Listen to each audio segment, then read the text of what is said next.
Bonjour et bienvenue dans cette nouvelle vidéo que j'ai décidé de faire sur le thème c'est comment d'être coach des victimes. Parce qu'en fait je voulais donner mon témoignage personnel, ma vision donc, de ce métier qu'en fait j'ai inventé, puisque coach de victimes et coach judiciaire, donc jusque là ça n'existait pas. Par ailleurs, voilà, ça nous permet d'avoir aussi avec les abonnés de la chaîne YouTube, donc un contact, disons, plus personnalisé. Alors, je sais pas ce qui se passe avec la caméra, j'ai l'impression que ça floute dans tous les sens. Dès que je bouge un peu, mais enfin, je vais pas rester comme une momie, donc je suis désolé, toutes mes excuses pour la mise au point qui a l'air un peu défectueuse. Mais enfin, quoi qu'il en soit, nous n'avons plus la possibilité de faire des réunions, du moins jusqu'au mois de janvier, puisque donc notre lieu de rencontre, l'AGK, le centre associatif AGK est fermé à cause effectivement des possibles supposées contaminations par le coronavirus appelé également Covid-19. Et bon ben voilà, nous sommes privés de pouvoir exercer donc notre liberté de réunion et qui est quand même garantie par la Constitution de la France. Parce que la liberté de réunion fait partie des libertés fondamentales. Et donc non seulement le milieu associatif est touché, mais la GK risque aussi de tout perdre. Et puisqu'il y a un loyer quand même à payer, il y a des salariés à rémunérer. Moi je suis juste adhérente de la GK pour utiliser les salles. Je ne suis pas membre disons, de la direction de cet endroit. Je suis juste usager, mais en tant qu'usager je trouve ça vraiment très injuste. C'est horrible. Puisque sans le règlement, sans l'argent rapporté par la location des salles, l'AGK va disparaître. Et donc si vous êtes généreux, vous pouvez envoyer un chèque à l'AGK. Moi j'ai fait un peu, mais j'ai pas vraiment les moyens, parce que voilà. Je suis juste une petite coach toute seule et qui essaie de changer le monde avec sa bonne volonté sans caresser prière, et je suis pas riche. Mais si je l'étais, bien entendu que je donnerais à celui qui nous a aidés, soutenus depuis le début de l'association Victa. Et donc je suis adhérente, membre, mais pas membre de la direction. Je suis juste membre en tant qu'adhérente, puisque c'est une structure d'association de 1901 à but non lucratif. Voilà, les associations sont extrêmement pénalisées par le confinement, donc il n'y a pas que les bars, les restaurants, etc. Il y a aussi les associations, mais aussi et surtout en ce qui nous concerne nous, l'association Victa dont je suis la présidente et que j'ai fondée, les victimes de violences psychologiques, de violences conjugales sont pénalisées également, puisque non seulement elles sont enfermées à la maison, souvent d'ailleurs avec le PN, entre quatre murs, mais en plus elles ne peuvent même pas sortir pour aller chercher de l'aide et du soutien, et je trouve ça vraiment horrible. Voilà, je tenais à pousser mon petit coup de gueule moi aussi contre toutes ces restrictions qui me paraissent complètement injustes et surtout injustifiées. Voilà, ça c'était la petite introduction. Pourquoi le sujet c'est comment d'être coach de victime, comment l'idée m'est venue, c'est qu'en fait tout le monde me pose la question. Comment vous faites pour supporter tout ça? C'est horrible, tout ce que vous entendez toute la journée, voilà. Alors que ce soit aussi bien les clientes elles-mêmes, quand elles me racontent leur vie parsemée d'horreur, de violence, de méchanceté et de dysfonctionnement évidemment de la justice et d'erreurs judiciaires, elles me disent oh là là mais Sophie c'est formidable ce que vous faites, comment vous faites pour supporter ça? Puisque bon elles savent bien qu'elles ne sont pas la seule victime que j'aide, puisque je fais ça toute la journée. Matin et soir et même souvent le week-end, puisque le harcèlement évidemment monsieur, comme on dit en jargon judiciaire, ne va pas se gêner pour utiliser bien entendu les week-ends, les soirs et les vacances pour envoyer des mails de persécution à sa proie, dans la mesure où il sait très bien que évidemment la réponse est tout de suite urgente, mais que la personne elle est complètement toute seule. Et c'est pour ça que je fais ce que je fais, pour ne pas que la victime soit seule, d'accord. Il y a d'un côté, il faut bien comprendre, l'association Victa, où je suis bénévole, que j'ai créée, et où je suis présidente, pour pouvoir quand même prendre les décisions, parce qu'avant j'étais bénévole dans des associations d'autres personnes, mais je ne pouvais pas avoir la liberté de faire ce que je voulais. Donc j'ai fini par être obligée de créer ma propre association et de me mettre président pour avoir le pouvoir de décision, ce qui est quand même un minimum dans la vie, surtout quand on est coach. Et par ailleurs, à côté de Victa, où effectivement je ne peux pas aider tout le monde bénévolement, c'est pas possible, d'accord. J'ai mon cabinet de conseil et d'aide aux victimes qui s'appelle le Nouveau Coaching Éthique.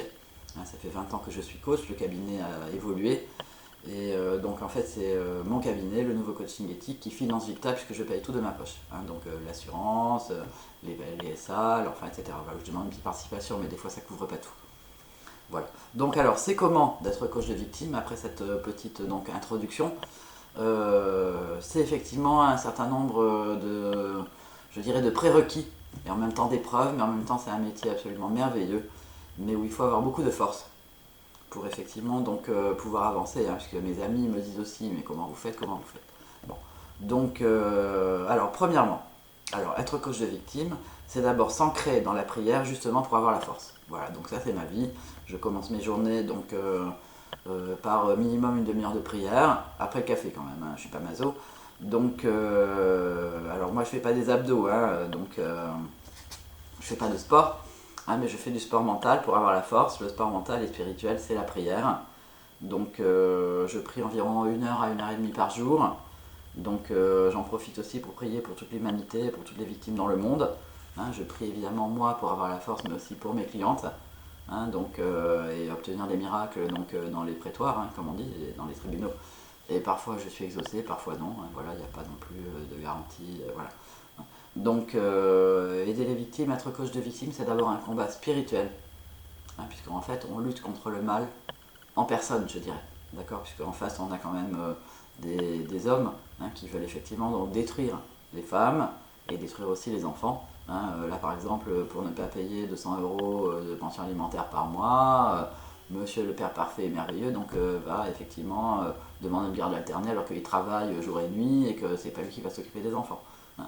Donc voilà, on a des situations comme ça où c'est pas du tout l'intérêt de l'enfant qui passe en premier, et je suis bien placé pour le savoir puisque je suis moi-même donc une ex-enfant maltraitée, une ex-enfant martyr je dirais même. Et donc voilà, ça c'est effectivement le deuxième point, hein, c'est lutter contre l'injustice, hein, c'est lutter contre le mal, mais aussi contre les erreurs judiciaires, hein, car la victime de perversion dans le couple ou au travail, hein, parce que j'aide aussi les femmes victimes de harcèlement au travail, donc la victime n'arrive jamais à s'en sortir, étant donné que le système judiciaire est complice du manipulateur. D'accord.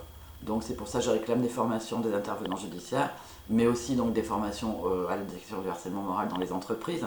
Et ça, pas pour avoir des missions de formateur et avoir enfin un travail bien payé, en tant que formateur du ministère de la Justice, hein, c'est payé de toute façon 3 clopinettes, la justice n'a pas de budget. Donc je le fais parce que je ne supporte pas l'injustice et que je considère que mon métier, il y a aussi un engagement sociétal. Je ne suis pas juste la coach dirigeante et fondatrice donc d'un cabinet de conseil, qui marche plus ou moins bien, hein, je ne suis pas riche.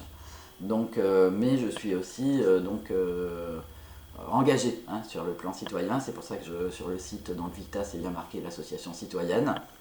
Hein, donc j'ai même proposé d'ailleurs de former des formateurs gratuitement au ministère de la Justice et de faire des formations gratuites ou des conférences gratuites dans les entreprises pour que ça change, d'accord. Parce qu'effectivement je ne supporte pas l'injustice, hein, et être coach de victime, c'est aussi donc entendre des gens qui souffrent, hein, toute la journée. Et quand on a des clients, hein, parce que j'ai eu aussi beaucoup de diffamations, j'étais intégriste, une secte, enfin on m'a fait de tout. Donc maintenant quand même avec les vidéos, donc je commence un peu à me faire davantage connaître. Et donc effectivement entendre des personnes qui souffrent parfois en larmes, hein, au bout du téléphone, de toute la France et même de l'étranger, hein, toute la journée, c'est pas facile. Donc effectivement je prie, hein, pour que donc, le Seigneur les console, que les situations se débloquent, hein, que ça se dénoue. Et aussi donc moi pour avoir la force, mais en plus donc il y a un engagement je veux dire bénévole, hein, parce que je veux pas me dire que voilà je profite en fait de la souffrance des gens, hein, pour gagner ma vie et que je fais rien. Donc j'essaie quand même, enfin je fais ce que je peux, hein, pour effectivement donc faire changer les choses. Alors troisièmement, donc c'est quoi être coach de victime? Alors être coach de victime c'est aussi être dans la bienveillance, mais ne pas être complaisante. Donc je suis cash et direct, les victimes qui sont mes clientes me le disent souvent, et j'utilise le plus possible l'humour pour dédramatiser, pour rendre le manipulateur ridicule avec l'humour aux yeux de la cliente, comme ça elle ne le croit plus tout puissant, et elle veut quitter l'emprise, elle veut donc s'en sortir, et apprendre qu'elle a le pouvoir sur sa propre vie, et que le PN n'est pas invincible. Donc ça c'est très important effectivement de ne pas rentrer dans je veux dire, le piège, hein, qui est ah ma pauvre dame comme vous souffrez, la vie est dure. Parce que là évidemment elle va se plaindre, etc. Bon je ne dis pas que les victimes ne doivent pas se plaindre, elles souffrent, elles ont le droit de se plaindre, d'accord. Mais si le coach donc, va, comment dirais-je, alimenter hein, ce truc-là, hein, donc elle va se plaindre, moi je vais la plaindre et on n'avance pas. Hein, la séance est quand même limitée. Donc voilà, on peut effectivement donc, je veux dire, soutenir hein, la personne qui se révolte, qui souffre, etc. Mais pas rentrer dans le côté complaisant, se plaindre ensemble, etc. D'ailleurs, ça a été donc, dénoncé, hein, cette attitude-là, dans la relation d'aide. Hein, ça a été dénoncé par le fondateur de l'analyse transactionnelle, le docteur Eric Berne, qui était un psychiatre juif qui s'était enfui d'Allemagne pour aller vivre aux États-Unis, et qui a créé donc l'analyse transactionnelle, où il montre les jeux relationnels, hein, et notamment donc les jeux relationnels. Parmi les jeux relationnels, il y a le jeu qui s'appelle Ah ma brave dame que la vie est dure. Voilà, et quand on fait ça, on n'aide personne. Voilà, c'est pas une posture de coach. Donc voilà, c'est pour ça que je suis direct, et effectivement avec moi la victime me dit ça fait du bien, voilà, je reprends confiance, je reprends espoir, voilà, donc elles disent des choses comme ça, et ça fait du bien, ça me fait du bien à moi, d'accord, de l'entendre, parce que de la souffrance hein, et de la plainte, hein, effectivement, on arrive à passer à la mentalité combattante, hein, et à ce qu'on appelle le mental gagnant hein, en sport, donc c'est coacher les victimes de pervers narcissiques, c'est exactement pareil d'une certaine façon, hein, que le coaching sportif, hein, puisque le coach sportif, pas le prof de sport pour faire de la gymnastique chez vous et faire des abdos, hein, c'est pas ça. Je parle du préparateur mental, hein, celui qui va aider. Donc j'avais été à une conférence à l'INSEP, hein, donc l'Institut du sport, où j'avais effectivement présenté le coaching en entreprise à l'époque, hein, quand j'ai débuté il y a plus de 20 ans.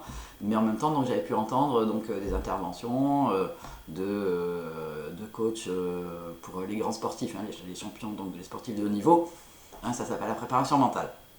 Donc du coup j'ai effectivement étudié de mon côté, hein, de manière tout à fait, je veux dire, autodidacte, hein, ce que c'est la préparation mentale, et j'utilise hein, donc les techniques de préparation mentale pour les victimes, parce que donc, le coaching des victimes, c'est pas un sprint, c'est un marathon.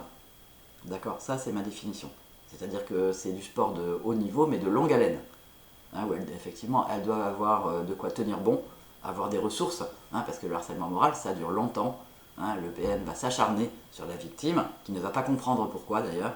Donc voilà, ça fait aussi partie de la façon donc, dont j'aide les autres, hein, c'est d'expliquer les mécanismes. Je fais ce que j'appelle un coaching apprenant, et à chaque fois je décode les mécanismes, et à la fin du coaching, donc, qui va durer un temps limité, hein, c'est pas pour la vie, hein, c'est pas comme la thérapie où on commence, on sait pas quand on s'arrête. Donc là, soit effectivement il y a la dette de l'audience, soit il y a eu un autre enjeu, l'expertise psychologique, l'enquête sociale, enfin voilà. Bon, ça ne veut pas dire que je laisse tomber les gens après, d'accord. J'ai une de mes clients par exemple que j'aide depuis plus de 4 ans. Mais pourquoi? Parce qu'à chaque fois elle revient dans la mesure donc, où le PN s'acharne. Donc il y a la dénonciation aux services sociaux, l'enquête sociale, une audience de plus, etc. Hein, donc il faut effectivement qu'elle puisse tenir bon. Et ça, donc je suis comme une sorte de béquille hein, pour la personne qui a compris les mécanismes et tout ça. Voilà. Mais effectivement, on arrive à, avec l'humour, dédramatiser. Elle sait qu'il n'est pas invincible. Et que voilà, donc le but c'est quand même qu'elle puisse en sortir et vaincre. Donc voilà, alors justement c'est ça, donc le quatrième critère je dirais, hein, c'est quoi être coach de victime? Donc c'est apprendre à la victime à devenir vainqueur, d'accord, devant le tribunal, hein, puisque je suis coach judiciaire, mais aussi dans la relation interpersonnelle. Hein. Après un coaching avec moi, donc les clients deviennent autonomes, hein, ce que j'ai dit tout à l'heure, donc je leur transmets mon savoir acquis en 20 ans d'expérience, de coaching, puisque j'ai commencé donc, à me lancer dans cette profession à l'âge de 40 ans, donc j'ai fait une formation, hein, donc j'ai 60 ans, ça fait 20 ans que je suis coach, c'est mon métier, et je vis de ça. Hein, c'est pas genre, ah ben je sais pas quoi faire de mes journées, et voilà. Hein, et donc je fais un petit peu de bénévolat à droite à gauche pour me donner l'impression que je sers à quelque chose. Hein. Je suis pas une bourgeoise riche qui a un riche mari, et voilà, donc qui fait ça pour s'occuper. Hein, entre 2 journées à l'église, et de vente de charité. C'est pas du tout ça, d'accord. Je suis une professionnelle, c'est mon travail, c'est mon métier. Et j'essaie de gagner ma vie, donc je suis désolé, les victimes doivent payer leur séance, voilà. Donc, alors avec des hauts et des bas, bien sûr, hein, j'ai eu des périodes de chômage en tant que coach pendant 20 ans, j'ai eu des périodes de réussite, la vie n'est pas linéaire, hein. Donc chacun vit dans le perpétuel changement de l'existence moderne. Voilà, bon, ça continue à flouter, j'espère que la vidéo sera pas trop pourrie, mais bon, je continue. Alors, donc, 5e critère, donc c'est quoi être coach de victime? Donc c'est un métier que je n'ai pas choisi, car ce sont les circonstances qui m'ont amené à le faire, à cause donc de la famille de pervers toxiques que j'ai, hein, d'accord. J'ai été impliqué dans une procédure comme témoin et famille d'enfants victimes, c'est une très longue histoire que je ne vais pas et je ne vais pas en parler dans les détails maintenant, d'accord. Bon, le métier de coach, oui, je l'ai choisi, hein, j'en avais marre des journalistes, de raconter, je veux dire, de ne pas pouvoir dire ce que je voulais, d'accord, parce qu'il fallait effectivement à un certain moment, hein, la presse a évolué, il fallait raconter des mensonges et servir donc les intérêts financiers de certaines personnes pour avoir du boulot, donc j'ai refusé. Il y avait de moins en moins donc, de médias indépendants, ils ont tous fermé l'un après l'autre, et moi je me suis retrouvé sur la touche. Mais avant que ce soit la cata absolue, donc j'avais commencé la formation de coach et j'ai pu m'en sortir et survivre, hein, donc à l'évolution de la presse, hein, qui est devenue effectivement donc, au service des pouvoirs en place et pas du tout le quatrième pouvoir, comme j'avais rêvé que ce le soit, et comme donc mon modèle, hein, Albert Londres, hein, voilà, donc m'avait donné envie de devenir journaliste, de voyager, de faire plein de choses pour les gens, etc. Albert Londres qui avait lutté contre la prostitution, qui avait effectivement aidé plein de gens, qui avait fait changer des lois, qui avait effectivement fait supprimer le bagne de Cayenne, enfin voilà. Donc ça c'était mon modèle de journaliste, et pas du tout malheureusement ce que les médias actuels sont devenus et ce qu'on m'a fait subir à moi, hein, où il fallait effectivement donc mentir, hein, pour avoir du boulot, donc j'ai refusé. J'ai été pauvre, j'ai fait la formation de coach et j'ai réussi à m'en sortir. Et j'étais à nouveau pauvre, hein, donc, puisque donc après il fallait aussi trahir les confidences donc, des clients dans les entreprises. Donc pour avoir du boulot, hein, voilà, donc on paye Madame Soria, on a le droit de savoir, faites un effort commercial. Alors qu'ils avaient signé donc une charte évidemment de confidentialité, hein, par mes soins, donc puisque signaient pas le contrat et avec l'argent si on signait pas aussi la charte. Enfin voilà, donc j'étais jeune, je pense qu'ils ont cru qu'ils pouvaient effectivement donc me manipuler, mais bon, donc voilà, j'ai été intègre et j'ai été obligé d'évoluer, et c'est comme ça que je suis arrivé au coaching des particuliers, et après, comme je vous l'ai dit, donc à travers une expérience personnelle, au coaching des victimes, voilà. Donc, et cette expérience effectivement donc, de la procédure à laquelle j'ai participé en tant que témoin et famille d'enfants victimes, donc ça m'a permis de rentrer dans le milieu associatif et d'y avoir en fait une formation spécifique à la défense des femmes victimes de manipulateurs et de pervers, hein, puisqu'en fait j'ai fait au départ une formation initiale, hein, donc de droit, sociologie, économie à la Sorbonne, hein, j'ai une maîtrise d'administration économique et sociale, je suis bac plus 4. Puis donc j'ai été après ça pendant 15 ans journaliste donc, dans les secteurs économie et société, un peu santé aussi, hein, ce qui me permet actuellement de comprendre ce qui est en train de se passer, hein, avec les enjeux financiers.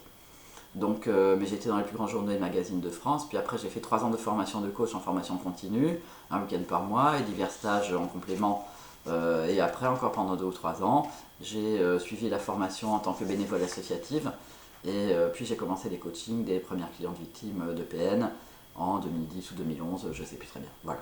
Donc j'ai vraiment en fait une légitimité, voilà, c'est ça que je veux dire. Donc être coach de victime, c'est effectivement avoir une légitimité et savoir ce qu'on est en train de faire, hein, et pas raconter n'importe quoi parce que voilà, on trouve que c'est bien et on a été victime soi-même et on veut aider les autres. Ce qui est tout à fait louable, d'accord. Si c'est le cas, engagez-vous dans une association. Apprenez sur le tas comme j'ai fait, d'accord. Voilà, il y a de la place pour tout le monde, hein, voilà, du moment que vous avez effectivement une formation, parce que j'ai beaucoup de demandes, hein, mais moi aussi je vais faire comme vous et tout, mais on ne peut pas faire ça du jour au lendemain sans aucune formation, d'accord. Voilà. Alors ce qu'il faut savoir aussi, donc, c'est qu'avec les groupes de parole et les différents avocats que j'ai invités, que j'ai côtoyés, etc., donc j'ai pu effectivement donc, me former donc, aux diverses procédures, hein, la formation ça a été aussi sur le terrain, hein, puisque donc j'ai pu me former sur le plan juridique, hein, bien que j'avais quand même une formation de droit à la base, c'est la mentalité qui compte, hein, c'est la rigueur. Hein. J'avais la rigueur journalistique, la rigueur quand même juridique aussi, hein, de la mentalité du droit, mais il fallait donc aller plus loin. Et donc je suis devenu coach spécialiste de l'accompagnement des procédures, c'est un métier qui n'existe pas, comme je disais, donc que j'ai inventé et créé de toutes pièces, et j'ai mis au point mes méthodes, et au milieu de tout ça, donc j'ai écrit aussi un livre, hein, mais le thème n'est pas comment divorcer d'un manipulateur et faire le montage du dossier, hein, ça c'est ce que je fais au jour le jour. Il y a de ça, hein, dans le livre. Mais en fait, le livre est assez général, hein, sur qu'est-ce que c'est la manipulation dans la société, la justice, comment ça marche pas, enfin, etc. Donc j'invite les personnes qui veulent lire mon livre à m'envoyer un mail, puisque donc pour pouvoir être publié, j'ai en fait publié à compte d'auteur, d'accord. Donc grâce à une victime qui m'a donné de l'argent en fait pour publier le livre, parce que c'était son idée et elle voulait que je le fasse, elle m'a poussé à écrire, voilà, donc c'était une très très belle histoire. Une personne qui était venue à mes stages et qui fait partie en fait, qui vient d'une très grande fortune, donc qui a beaucoup d'argent. Voilà, que j'ai pas exploité, je n'ai pas fait l'abus de faiblesse, enfin voilà, ça n'a pas recommencé, hein, bon, on se calme. Donc, enfin voilà, donc coach de victime sur le plan juridique mais aussi psychologique, donc c'est ma spécialité, hein, et je vis de ça maintenant. Voilà. Alors, donc, alors attendez, j'avais mis un truc sur mon livre, je reprends mes notes. Oui, c'est ça, donc le thème de mon livre, je dis quand même, donc est assez général sur la société dans laquelle on vit, hein, y compris sur le plan politique, où chacun donc verse une larme sur les victimes dans tous les secteurs de la société, mais où jamais rien ne change, d'accord, parce qu'on ne fait pas les réformes indispensables, et même les lois ne sont pas appliquées. Voilà.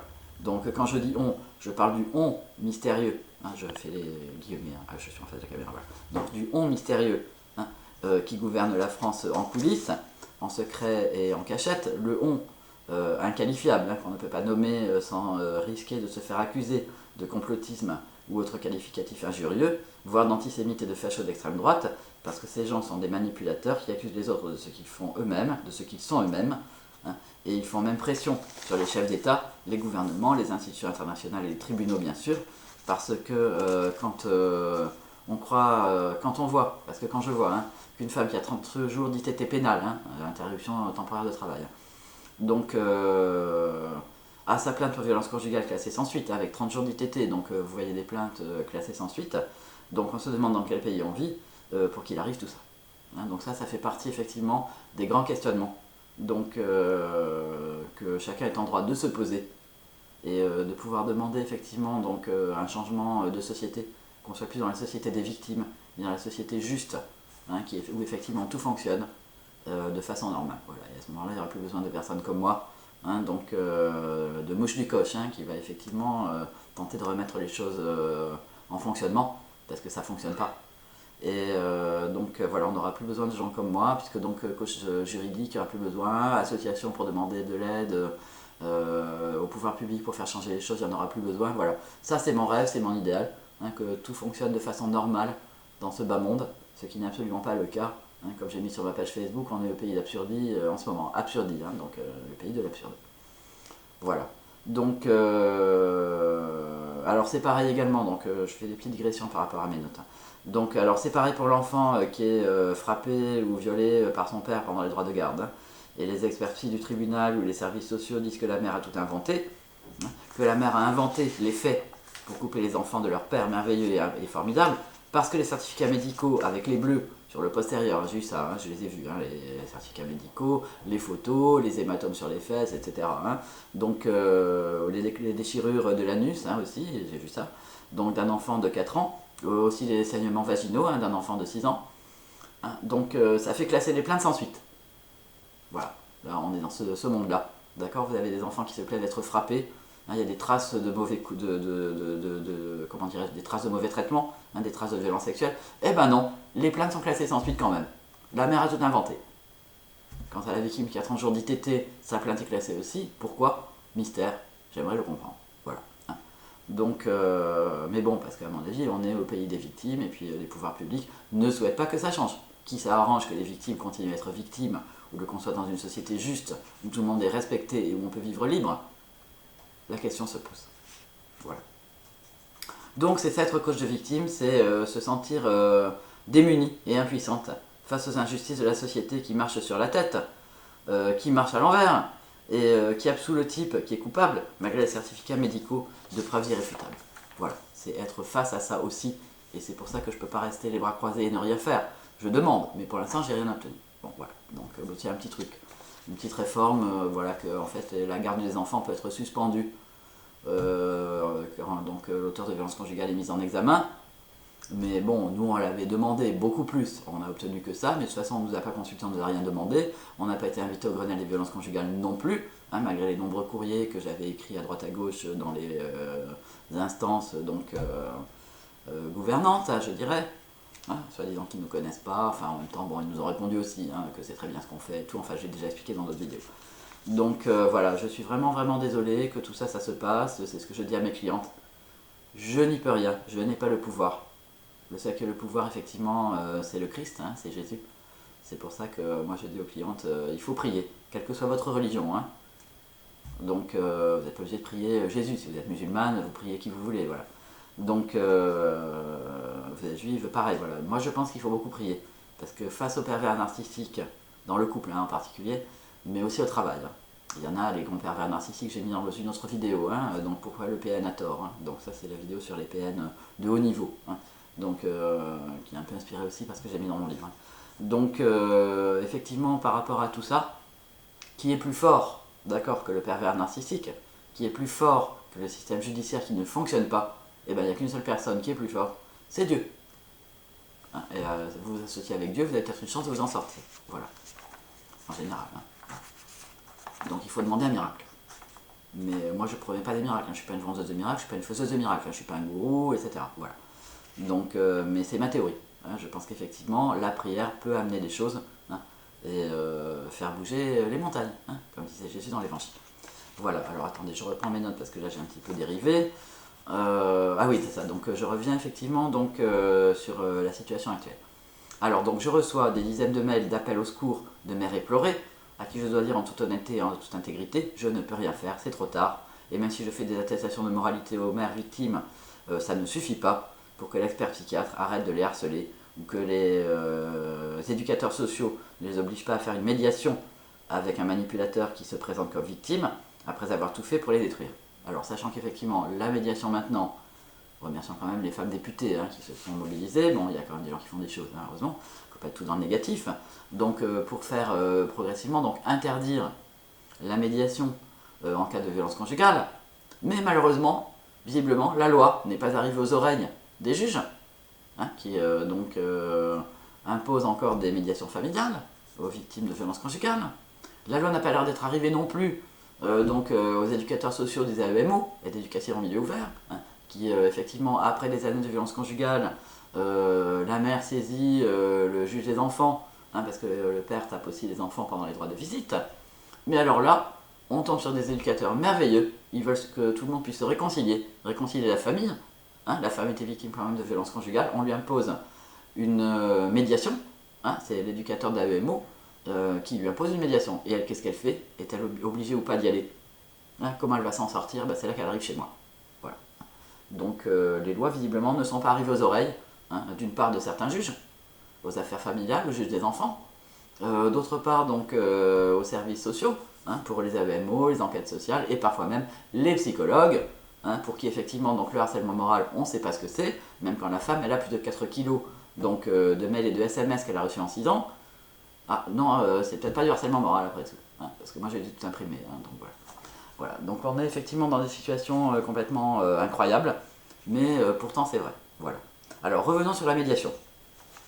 Alors la nouvelle mode, d'accord, c'est effectivement la médiation de la victime avec l'auteur de violences psychologiques sur la mère et de violences physiques, voire sexuelles sur les enfants.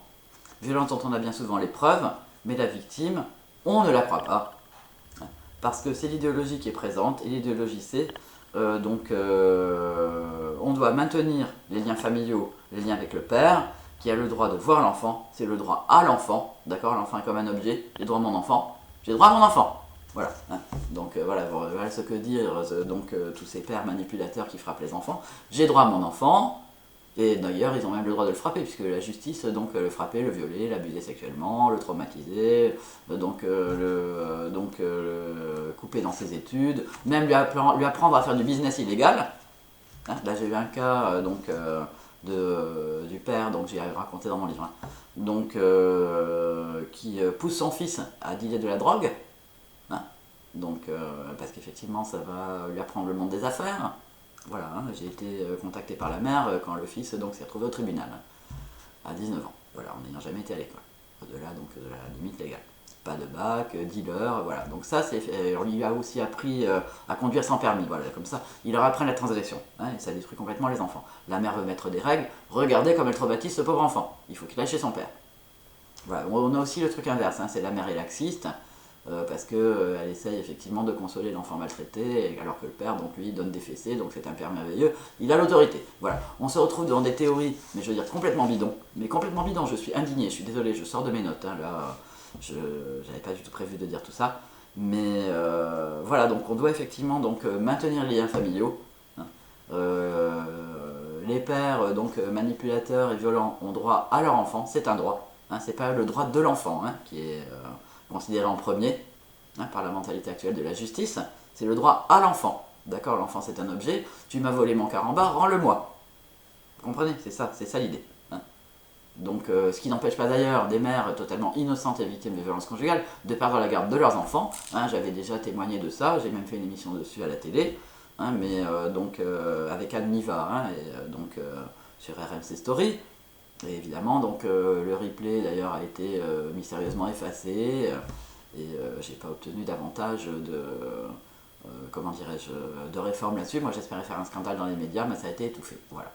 Donc je suis vraiment dégoûté. Voilà, c'est ça aussi être coach de victime, c'est être dégoûté par les injustices de la société. Et c'est pour ça que j'ai été obligé, il faut bien que tout le monde comprenne, hein, de devenir coach judiciaire, aider les victimes dans les procédures, d'accord, les empêcher de faire les erreurs que leur disent de faire leurs avocats, parce qu'il y a ça aussi, d'accord, les avocats non plus ne connaissent pas les manipulateurs, donc on en a plein qui effectivement vont très très mal conseiller les victimes, hein, surtout en aide juridictionnelle, où on fait le moins possible, hein, parce que forcément c'est mal payé, donc voilà. Hein, je ne vais pas critiquer les avocats ni avoir l'ordre des avocats sur le dos. Il y a des avocats très bien, la preuve on en a à l'association, j'ai un avocat où j'envoie mes clientes, etc. J'en connais même plusieurs qui sont très bien. Hein, alors arrêtez de m'envoyer des mails pour me demander des adresses d'avocats, je ne suis pas le bottin, hein, voilà, je suis désolé de vous dire ça, mais bon. Hein, comment choisir son avocat? C'est on demande à ses amis, hein, qui a eu la même situation et qui a gagné, et donc comme ça on a effectivement l'adresse par ses amis de l'avocat gagnant. J'ai plusieurs clientes qui ont fait ça, ça a très bien fonctionné. Bon voilà. Enfin tout ça pour vous dire qu'effectivement donc c'est le droit à l'enfant, hein, et non pas le droit de l'enfant, hein, ni l'intérêt de l'enfant qui prime, malgré ce qui est inscrit dans la loi. Voilà. Donc voilà, donc être coach de victime, c'est ce cauchemar, je peux quand même le dire. Mais je le fais quand même, parce que je suis la seule à le faire en France et même en Europe, et les victimes ont besoin de moi. Je ne vais pas les laisser tomber. Voilà. Et moi j'ai besoin de gagner ma vie, je ne vais pas être hypocrite. Donc j'ai mon métier de coach et je dois payer mes factures, mon loyer comme tout le monde. Hein. Donc, je dois payer mes courses à Monoprix, etc. Voilà. Donc voilà l'histoire. Donc c'est pas un métier que je fais par plaisir de voir les gens qui souffrent. C'est pas un métier que je fais pour me venger des PN à cause de ma famille ou je ne sais quoi, quelle théorie fumeuse. Hein, c'est un métier que je fais parce que c'est par un concours de circonstances que j'ai été amené à le faire. Je me suis rendu compte qu'il y avait un vrai besoin. Et que les femmes m'ont demandé, hein, de le faire parce que il y a un moment je voulais arrêter d'être coach, hein, je voulais faire du théâtre, donc je voulais complètement laisser tomber tout ça. Mais voilà, donc j'ai été appelé, pour moi c'est ma mission de vie. Hein, et parfois effectivement donc quand la mission donc vous appelle, hein, peut-on dire non? Voilà, donc j'ai dit oui et je ne le regrette pas aujourd'hui parce qu'il y a aussi des satisfactions, je vous en parlerai après. Alors, donc, point 7, hein, voilà, donc c'est quoi être coach de victime? Donc il y avait les 6 points. Point 7, donc c'est ça, c'est je ne vais pas me plaindre, hein, parce que c'était pas le but de la vidéo, de me faire plaindre par les victimes qui souffrent encore plus que moi, hein, c'est bon. Donc c'est pour ça qu'en conclusion, je vais vous lire quelques témoignages de femmes qui me disent merci, et elles m'ont beaucoup touché, je voulais vous partager ça, parce qu'être coach de victime de pervers narcissiques manipulateurs, c'est aussi et surtout se sentir utile. Ça c'est important pour moi, d'accord, ça donne un sens à ma vie. Dans mon métier, hein, c'est pas juste un boulot alimentaire, je me sens utile, j'aide les gens, et j'ai beaucoup de gratification quand on réussit, quand on gagne, d'accord, qu'on arrive effectivement donc à obtenir une victoire pour une victime, une victoire pour ses enfants, devant les tribunaux. Voilà, ça c'est effectivement se sentir utile, et c'est influer sur la vie des autres de façon positive, hein, et permettre à des personnes de s'en sortir face à l'injustice de ce monde.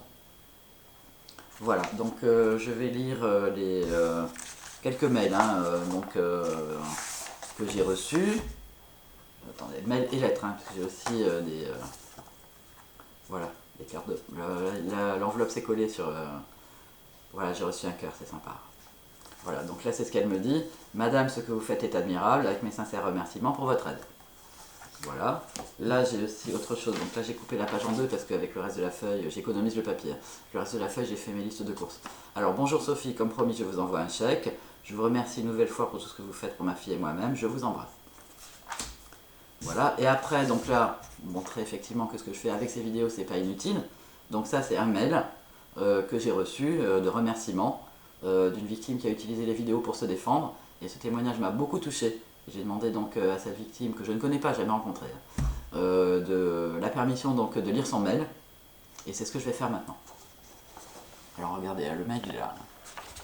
Donc voilà, je mets en dessous parce que sinon je ne peux pas voir. Alors, bonjour Sophie, je vous envoie ce petit mail simplement pour vous remercier. Je vous avais contacté par mail il y a un an et demi, J'étais victime de harcèlement moral de mon mari et comme j'étais en séparation, les choses étaient devenues invivables pour les enfants et moi. Je n'avais pas les moyens de me faire coacher par vous. J'ai donc suivi toutes vos vidéos et je les ai appliquées à la lettre. J'ai mis 1 an à me faire entendre, mais j'y suis enfin arrivé. J'ai eu la chance de tomber sur un agent de police formidable et qui a tout fait pour me venir en aide. Le fait est que j'ai porté plainte en juillet avec un dossier plus que rempli avec les pièces et les procédures que vous conseillez dans vos vidéos. Une semaine plus tard, monsieur a été placé en garde à vue pendant 48 heures et déféré immédiatement devant le juge. Il a été immédiatement placé sous contrôle judiciaire et il n'a plus pu m'approcher. Attendez que je retrouve la ligne. Voilà, je suis un petit peu myope, faut le savoir. Alors, donc il n'a plus pu m'approcher. Donc l'audience a eu lieu en octobre, donc là, 2020, donc le mail date de la semaine dernière. Donc l'audience a eu lieu en octobre et la justice... l'audience a eu lieu en octobre et la justice nous a été rendue puisque monsieur a écopé de 8 mois de prison avec sursis, 2 ans de mise à l'épreuve, interdiction de contact, obligation de soins, condamné aux dépens et 1 euro de dommages-intérêts, somme que j'avais demandé. Donc condamné aux dépens, ça veut dire qu'il vous paye votre avocat. C'est l'article 700. Voilà, donc elle avait demandé 1 euro de dommages-intérêts pour ne pas se faire effectivement accuser d'être vénale, manipulatrice et tout, donc, mais c'est symbolique. Donc elle a quand même gagné. Grâce aux vidéos. Alors je continue. Depuis, monsieur a cessé de bloquer la procédure de divorce, une procédure à l'amiable est en cours, il est vrai que je fais de très grosses concessions financières, mais ma liberté n'a pas de prix, encore 1000 fois merci, vous faites un travail formidable, et sans ces vidéos je ne m'en serais jamais sorti, avec reconnaissance. Valérie. Voilà. Donc une personne que je connais pas, voilà, qui m'écrit ça, donc je vais demander la permission de lire son mail, et c'est vraiment formidable, voilà. Donc c'est pour ça, pour les personnes qui veulent que je les coache gratuitement, chose que je ne peux pas faire, je suis trop fatigué, j'ai pas le temps, je veux gagner ma vie aussi, vous comprenez. Vous avez les vidéos, suivez les vidéos, même si vous n'avez pas les moyens de prendre un coach. On peut même plus faire venir les gens maintenant, les victimes, au groupe de parole, donc soutien juridique avec avocat, spécialiste et tout, puisque donc on est confiné, voilà, donc normalement l'AGK va rouvrir le 15 décembre. Mais après il y a les vacances, c'est pas pendant les vacances qu'on va faire un groupe de parole, puisque voilà. Et après, bon, la prochaine date, donc je l'ai mise au mois de janvier. Regardez sur le site, j'ai pas la date encore définitive. 23 ou 24, je pense que parce que je m'étais trompé de date dans mon organisation. Je suis un peu distraite, il faut savoir. Mais j'attends la date, la confirmation de la date donc définitive, en janvier. Mais avant ça, donc voilà, bon, j'espère qu'on va sortir quand même du confinement et qu'en janvier on va pas encore nous dire ah bah non vous pouvez être que 3 personnes, alors que je paye la salle quand même 151 €. Et en plus ça va augmenter, vu le déficit de la GK, ça va augmenter en 2021. Voilà, donc regardez sur le site Victa pour les prochaines réunions de l'association. Voilà, maintenant si vous me voulez moi comme coach, parce que vous pouvez m'avoir en vrai aussi, pas seulement avec les vidéos, donc c'est par téléphone, ok, pour l'instant tant qu'il y a le virus, donc je ne reçois personne. Pour pas qu'on me faire accuser de répandre le virus et d'être un danger public pour la France, n'est-ce pas? Voilà, après avoir été accusé de tellement de choses, donc quand même méfiant. Donc voilà, les vidéos elles sont là, voilà, donc merci à cette Valérie que je connais pas, donc de m'avoir envoyé ce mail, voilà. Et puis j'ai un petit, comment dirais-je, mot d'amour pour la fin. Ça c'est pour le côté humoristique, donc je vous avais dit effectivement qu'il y avait beaucoup d'hommes qui voulaient que je les coach. Que c'est un petit peu comme vous savez, on vous drague puis vous refusez, après on vous traite de salope, c'est la même chose. On vous drague, viens prendre un verre, tu es belle, tu as un beau cul, ceci, cela, tu veux pas y aller, si vous voulez pas y aller, salope, voilà, ils vous insultent. Donc là effectivement j'ai déjà ça, mais maintenant il y a quelqu'un qui a trouvé une nouvelle méthode, un homme absolument merveilleux qui va être bénévole avec moi. Donc là je vais vous lire le mail, vous allez voir c'est très très marrant. Évidemment je n'ai pas donné suite à sa demande, donc la vidéo servira de réponse. Alors, bonsoir Madame Soriaglo. Je me présente, je me prénomme Rodolphe, etc. Il y a une son de famille. Je me sens très concerné par la cause que vous défendez. En effet, j'ai côtoyé et je côtoie des femmes dans des situations qui sont proches de celles que vous décrivez dans votre document, le livre blanc.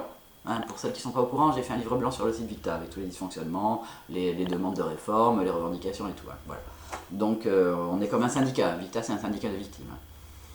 Donc, alors, je continue. Donc, il dit « Je suis consterné qu'en 2020, certaines injustices existent encore et que l'on puisse mettre la parole des victimes à ce point en défaut. J'aimerais savoir comment je peux apporter mon aide dans votre lutte pour la femme, les enfants et l'humanité en général afin d'aller vers une plus grande égalité et une meilleure considération de la femme à tout point de vue. J'aimerais que le dicton qui dit que la femme est l'avenir de l'homme devienne une réalité car nous avons tous à gagner. Surtout vous, monsieur. Bon, bref. Avec toute ma considération et toute mon énergie que je souhaite mettre dans cette lutte pour faire valoir et reconnaître les droits qui devraient déjà être pour la femme et les enfants cordialement. Rodolphe. Voilà. Donc alors, vous, qu'est-ce que vous en pensez qui regardez ma vidéo? Je devrais accepter ou pas la proposition de bénévolat par cet homme magnifique?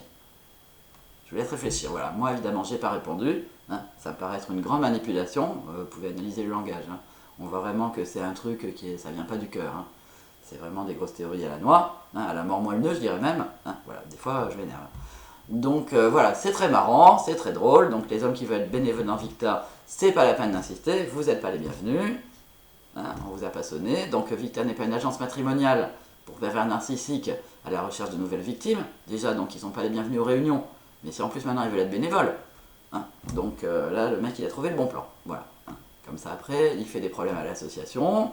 Hein. Et puis après, c'est moi qui trinque parce que légalement, je suis présidente, donc je suis responsable sur le plan légal et juridique. Voilà. Hein. Donc voilà, alors ça c'était juste pour ajouter un petit trait d'humour, hein, pour montrer effectivement que c'est ça aussi être coach de victime, hein, c'est être la cible de plein d'attaques. C'est pas une position viable, c'est une position difficile. C'est pour ça qu'il faut beaucoup prier. Hein, pour que vraiment, pour être soi-même protégé. Surtout, il faut être intègre. Il ne faut pas trahir les gens. Il ne faut pas trahir les clientes. Hein, parce que sinon, on a soi-même d'énormes problèmes ensuite. Et voilà, il faut savoir dire non. Hein, voilà, ça c'est aussi le modèle que je vous donne pour vous. Ok, l'offre alléchante, mirobolante. Hein. Je vais vous aider, je vais rentrer dans l'association, je vais faire le bénévolat et tout. Ah oui, mais comment, pourquoi? D'où tu sors, toi? Qu'est-ce qu'on t'a demandé? On t'a rien demandé. Hein, pourquoi tu es sensibilisé? On ne sait pas. Voilà. Hein. Donc, voilà, enfin, restons pas sur ce truc négatif, mais c'est pas négatif en fait, de se modéliser sur le coach, d'accord? Parce que être coach, c'est être un modèle pour les autres. C'est ça, on l'apprend dans la formation de coach. Et donc, il y a ce qu'on appelle en fait le mécanisme. Hein. Avec le psy, donc, il y a le mécanisme de transfert, qui est aussi avec le coach. Mais il y a aussi avec le coach le mécanisme de modélisation, d'accord? La modélisation, c'est que font les gens qui réussissent et que les autres ne font pas. D'accord. Donc moi, je me cherche aussi des modèles, personnellement, d'accord. Il y a beaucoup de modèles, hein, donc voilà. Ça, je ne vais pas en parler maintenant, c'est pas ça le sujet aujourd'hui. Hein, mais des modèles, effectivement, de personnes qui se sont dévouées pour les autres, Martin Luther King, enfin des gens comme ça, vous voyez. Gandhi, bon, ça, tout le monde est d'accord avec ça. Mais aussi des grandes saintes de l'Église catholique, Mère Yvonne Aimée de Malestroit, par exemple, qui a caché des aviateurs anglais dans son monastère pendant la guerre, enfin voilà. Moi, Sainte Thérèse de Lisieux, qui était une grande écrivain, voilà, moi aussi j'ai mes modèles, d'accord. Mais Sainte Thérèse de Lisieux, elle n'est pas gna-gna. Et Marie-Yvonne Aimée, elle n'est pas gna-gna non plus du tout. Voilà. Donc, les héroïnes de la résistance, voilà, moi aussi j'ai des modèles. Mais pour les femmes qui sont effectivement coachées par moi, il y a le mécanisme qui se produit, vous comprenez? Le mécanisme de modélisation, voilà. Et effectivement, ce que je suis en train de faire, c'est de vous apprendre à dire non. Et à détecter un PN, hein, qui vient effectivement, donc sous les apparences du mec sympa. Alors, comme dit Jésus dans l'évangile, ce sont des loups déguisés en agneaux. Voilà, donc ça, c'est effectivement, ça fait partie, hein, du métier de coach, de détecter les loups déguisés en agneaux. Parce que malheureusement, nous sommes en première ligne, hein, pour être attaqués. Voilà. Alors sinon, merci à toutes, hein, parce que j'ai pas pu lire tous les messages de remerciement, j'en ai reçu beaucoup. Donc merci aussi à toutes celles donc, qui sont mes clientes payantes, hein, donc, et qui me redonnent le moral tous les jours en me disant voilà, c'est génial, on a réussi, on a gagné, voilà. Hein, et qui effectivement donc, sont aussi pour moi, je veux dire, des personnes à qui je donne, mais de qui je reçois également, et pas juste de l'argent. Voilà. De la reconnaissance, voilà, c'est important d'avoir de la reconnaissance, d'avoir de la gratitude. Bon, c'est pas toujours le cas, hein, bon, mais quand il y en a, c'est super, voilà. Et donc, est-ce que je veux dire à toutes les personnes qui regardent des vidéos, hein, c'est merci à toutes. Toutes celles que je connais, toutes celles que je ne connais pas. Vous me donnez la force de continuer à avancer dans la lutte contre les pervers, les toxiques, hein, de ce monde, qui veulent que les femmes souffrent. Voilà, on n'a pas le droit au bonheur inscrit dans la Constitution de la République en France. Hein. Au contraire des États-Unis. Aux États-Unis, donc, la poursuite du bonheur est un droit constitutionnel et fondamental. De toute façon, vu comment les droits constitutionnels fondamentaux sont traités de nos jours, depuis quelques temps, bon, le droit au bonheur, ça serait en plus, hein, quand la société reviendra éventuellement à la normale. Voilà, donc là, nous sommes tous en plein confinement, tout le monde souffre. Et qui est-ce que ça rend heureux de voir souffrir les autres? Je pose la question. Voilà. Merci à toutes de m'avoir écouté et à tous également, hein. Donc je vous souhaite une bonne journée. Voilà, c'est une vidéo un petit peu longue, mais je pense qu'il y en avait besoin. Et puis là, comme je suis bloqué chez moi, j'ai le temps de réfléchir à des grands sujets philosophiques, hein, pour sortir simplement de la petite lorgnette, hein, de coacher les clients. Voilà, donc je ne suis pas une usine, hein, je ne suis pas une multinationale non plus. Donc je pense que c'est important, hein, c'est ce que j'avais pas du tout préparé de dire aujourd'hui, mais qu'en réalité, donc, le droit au bonheur, c'est très important. Ça devrait être inscrit dans la Constitution française, comme aux États-Unis. Et qu'effectivement, des lois qui sont contraires au droit au bonheur ne devraient pas exister. Et les lois qui existent devraient être appliquées. Voilà. Donc je me lance dans une réflexion philosophique, je dirais. Mais j'ai le temps de le faire, hein, voilà. Donc bisous à tout le monde, je vous aime, à bientôt.